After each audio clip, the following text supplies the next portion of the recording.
Assalamualaikum warahmatullahi wabarakatuh. Baiklah, pada pertemuan kali ini kita akan membahas tentang macam-macam tahanan. Nah, berdasarkan jenis dan bahan yang digunakan untuk membuat resistor itu, dia terbagi menjadi beberapa macam. Yang pertama adalah resistor arang atau karbon. Nah, ini dia bentuknya resistor karbon itu. Nah, untuk resistor karbon ini, dia merupakan resistor yang paling banyak dan paling umum digunakan dalam rangkaian elektronika. Resistor ini dibuat dengan bahan utamanya adalah berupa batang arang atau karbon.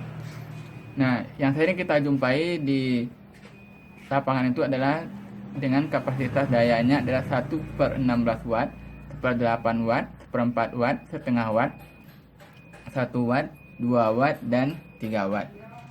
Nah, ini dia konstruksi dari sebuah resistor karbon. Nah, pada resistor karbon ini dia terbuat dari serbuk karbon atau grafit yang sudah dihaluskan dengan bahan pengikat damar dan dicampur dengan bahan pengisi yang bersifat sebagai isolator. Nah, hasil pencampuran ini dimampatkan, kemudian dibentuk menjadi batangan dan kemudian dipanasi di dalam alat pemanas.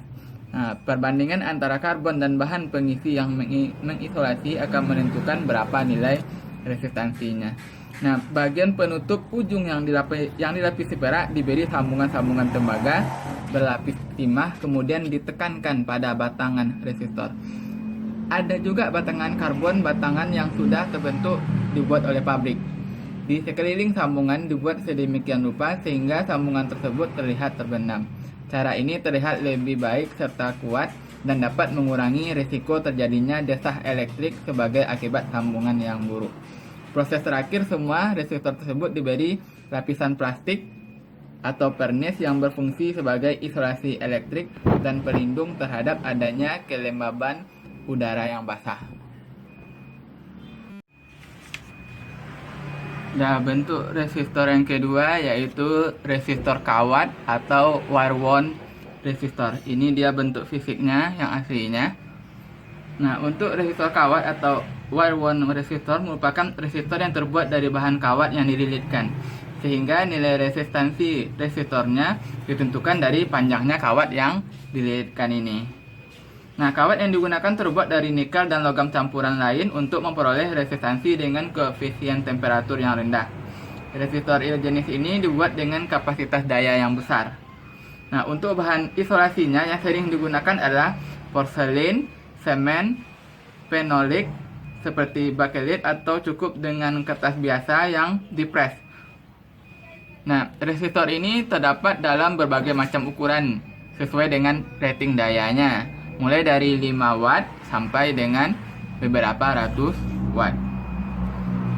Nah, ini contoh yang ketiga yaitu resistor oksida logam atau metal film resistor. Ini dia bentuknya. Nah, untuk resistor oksida logam atau lebih dikenal dengan resistor metal ini merupakan resistor yang dibuat dengan bahan utama oksida logam yang memiliki karakteristik lebih baik. Resistor metal ini dapat ditemui dengan nilai toleransi 1% dan 2%. Jadi tidak ada yang berwarna emas atau perak. Nah, bentuk fisik resistor metal ini sama dengan resistor karbon, hanya beda warna dan jumlah cincin warna yang digunakan dalam penilaian resistor tersebut. Yang ini jumlahnya umumnya adalah 5. Kalau yang karbon tadi jumlah warnanya adalah 4. Nah, oke, tadi macam resistor dari jenis dan bahannya. Sekarang berdasarkan nilai resistansinya, kita bagi menjadi beberapa jenis. Yang pertama adalah resistor tetap atau fixed resistor. Nah, resistor ini merupakan resistor yang nilai resistansinya tidak dapat diubah atau tetap sesuai dengan yang sudah dibuat oleh pabrik. Nah, contohnya ini misalnya adalah metal film resistor, karbon film resistor, metal oxide resistor, dan lain-lain. Kemudian contoh yang kedua adalah resistor tidak tetap atau variabel resistor. Nah, untuk resistor ini merupakan resistor yang nilai resistansinya dapat berubah dan diatur sesuai dengan keinginan. Nah, contoh untuk resistor tidak tetap ini, yang pertama adalah potensiometer. Ini dia bentuknya.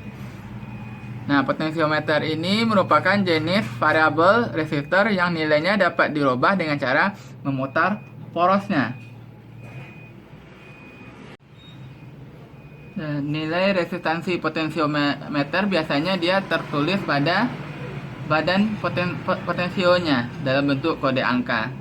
Potensiometer ini digunakan untuk menyetel taraf isyarat analog, misalnya untuk pengendali suara pada peranti audio seperti radio, walkie-talkie, atau tap mobil. Nah, untuk potensiometer ini dia juga sering digunakan dalam rangkaian pengatur terang gelapnya lampu dan pengatur tegangan pada power supply. Nah, ini bagian-bagian dari potensiometer. Yang pertama ini adalah penyapu atau wiper. Kemudian yang kedua ini elemen resistifnya. Kemudian ini dia terminalnya ada 3 buah kaki. Jadi sebuah resistor itu terdiri dari sebuah elemen resistif yang membentuk jalur trek dengan terminal di kedua ujungnya. Sedangkan terminal lainnya biasanya berada di tengah yang ini. Dan adalah ini fungsinya sebagai penyapu atau wiper yang dipergunakan untuk menentukan pergerakan pada jalur elemen resistif. Pergerakan menyapu wiper pada jalur elemen resistif inilah yang mengatur naik turunnya nilai resistansi sebuah potensiometer. Nah, adapun beberapa jenis potensiometer. Yang pertama adalah potensiometer slider. Ini dia bentuknya.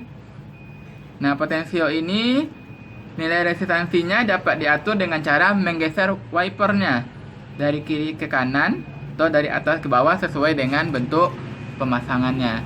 Nah, biasanya dengan menggunakan ibu jari untuk menggeser wipernya. Kemudian jenis potensio yang kedua yaitu berupa rotari. Nah, ini sudah umum kita temukan. Ini dia bentuknya, gambarnya. Nah, potensio ini nilai resistansinya dapat diatur dengan cara memutar wipernya sepanjang lintasan yang melingkar. Nah, biasanya menggunakan ibu jari untuk memutar wipernya. Oleh karena itu, potensiometer rotari sering disebut juga dengan thumb wheel potensiometer. Nah, contoh yang ketiga adalah potensiometer trimmer. Ini dia bentuknya.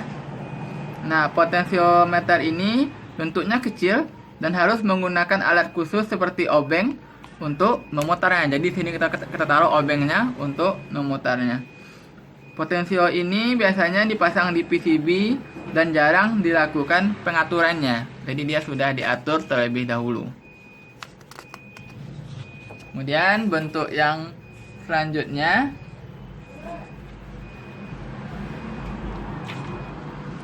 ini adalah rheostat.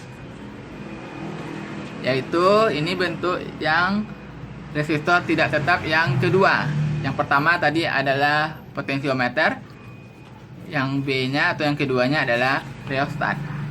Rheostat adalah jenis resistor yang nilai resistansinya dapat diatur dan digunakan untuk mengendalikan arus listrik terutama pada rangkaian atau perangkat yang berarus listrik. Ini dia bentuknya. Nah, dia biasanya mengendalikan arus pada perangkat yang berarus listrik tinggi ini biasanya. Nah, dalam struktur rheostat, satu kaki terminalnya terhubung ke jalur atau track dan satunya lagi terhubung ke wiper. Pada saat wiper atau slider ini bergerak dari satu ujung ke ujung lainnya, maka nilai resistansinya juga akan berubah dari minimum ke maksimum.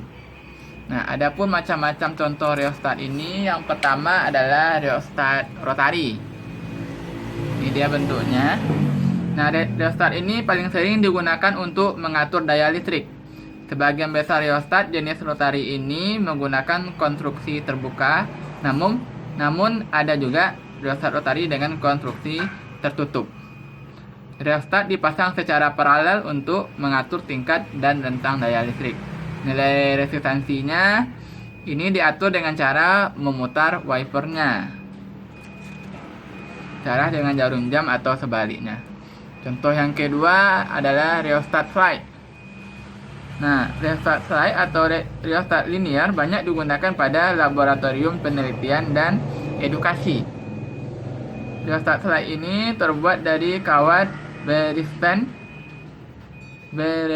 yang digulungkan pada sebuah silinder yang diisolasi. Kemudian contoh yang ketiga adalah rheostat trimmer. Nah, untuk rheostat ini dia bentuknya kecil dan biasanya dipasang pada PCB dan harus menggunakan obeng atau alat khusus untuk mengatur nilai resistansinya. Kemudian yang ketiga, contohnya untuk yang tahanan tidak tetap itu adalah trim pot. Trim pot adalah sebuah resistor variabel kecil yang biasanya digunakan pada rangkaian elektronika sebagai alat tuning atau sebagai alat rekalibrasi.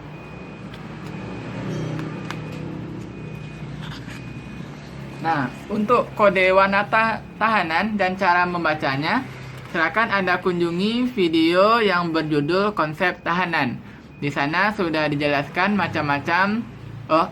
sudah dijelaskan bagaimana cara membaca nilai tahanan dan juga ada tabel pengukurannya. Silakan Anda kunjungi video yang berjudul Konsep Tahanan.